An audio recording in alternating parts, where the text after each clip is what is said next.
के पानी माँ संग संग चलबो, रद्दा हाय के छे धीरे धीरे चलबो।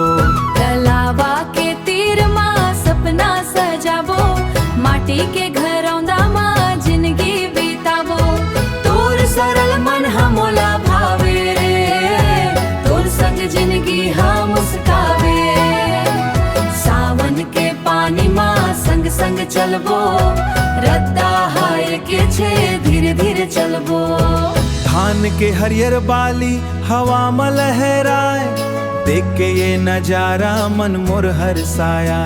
तय हंसत हंसत कई थस चल खेत के पार, तोरे संग चल चलत भूल जावो संसार।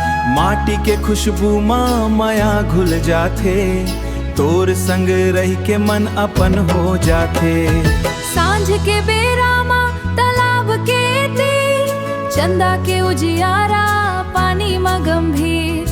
बैठे बैठे दोनों सपना देखथन, छोटे से घर के गोठ मन में बुनथन।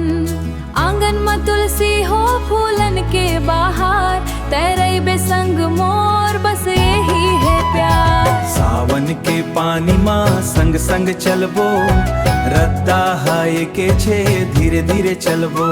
तलावा के तीर माँ सपना सजाबो, माटी के घरौंदा माँ जिंदगी बिताबो। तोर सरल मन हमोला भावे रे, तोर संग जिंदगी हम मुस्कावे। सावन के पानी माँ संग संग चलबो, रद्दा हाय के छे धीरे धीरे चलबो। मड़ई के मेला माँ बाजे मांदर ढोल, नाचे गाँव के संगी गूंजे मीठे बोल। भीड़ में घलो तेला नजर मोर खोजे, तोरे को मुस्कान माँ मन मोर रोजे।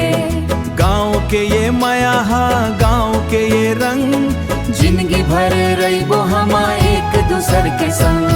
फिर सावन आही फिर बरसही पानी, फिर याद आही वो पहली मुलाकात कहानी। जी हाले शुरू होइस हमर माया के रद्दा, ओही रद्दा चलबो चाहे बदले जमाना।